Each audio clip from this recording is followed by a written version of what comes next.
Edgar Allan Poe, The Black Cat. 지금부터 에드가 앨런 포의 검은 고양이를 읽어드리겠습니다. For the most wild, yet most homely narrative which I am about to pen, I neither expect nor solicit belief. Mad indeed would I be to expect it in a case where my very senses reject their own evidence. Yet mad am I not, and very surely do I not dream. But tomorrow I die, and today I will unburthen my soul.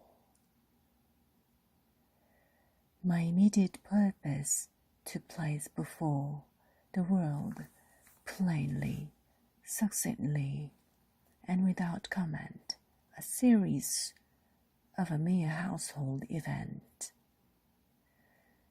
In their consequences, these events have terrified, have tortured, have destroyed me.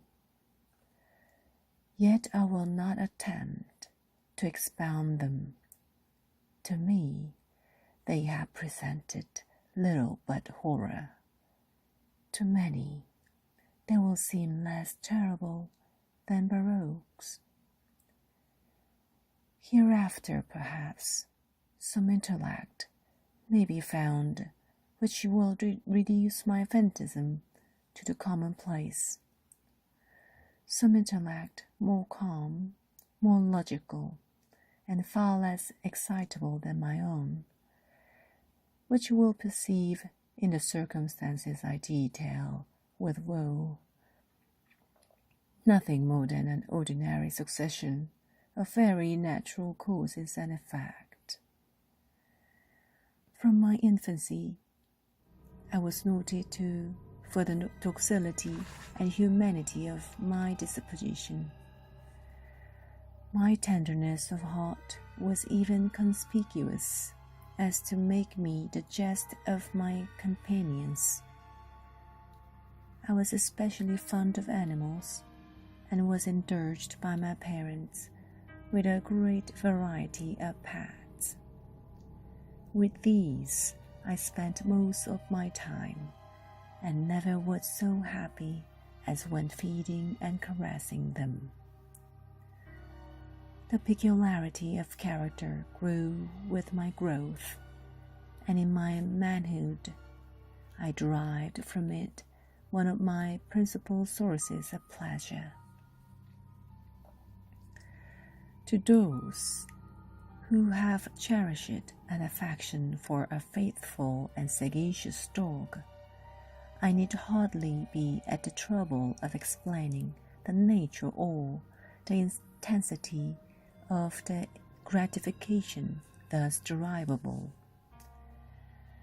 There is something in the unselfish and self-sacrificing love of brute which goes directly to the heart of him who has had frequent occasion to test the paltry friendship and gossamer fidelity of mere man. I married early, and was happy to find in my wife a disposition not uncongenial with my own. Observing my partiality for domestic pets, she lost no opportunity of procuring those of the most agreeable kind. We had birds, goldfish, a fine dog, a rabbit, a small monkey, and a cat. This latter was a remarkably large and beautiful animal, entirely black, and sagacious to an astonishing degree. In speaking of his intelligence, my wife, who at heart was not a little tinctured with superstition, made frequent allusion to the ancient popular notion, which regarded all black cats as witches in disguise. Not that she was ever serious upon this point, and I mention the matter at all for no better reason than that it happens, just now, to be remembered. Pluto, this was the cat's name, was my favorite pet and playmate. I alone fed him, and he attended me wherever I went about the house. It was even with difficulty that I could prevent him from following me through the streets. Our friendship lasted in this manner for several years, during which my general temperament and character, through the instrumentality of the fiend intemperance, had, I blush to confess it, experienced a radical alteration for the worse. I grew day by day more moody, more irritable, more regardless of the feeling of others. I suffer myself to use intemperate language to my wife. At length, I even offered her personal violence. My pets, of course, was made to feel the change in my disposition.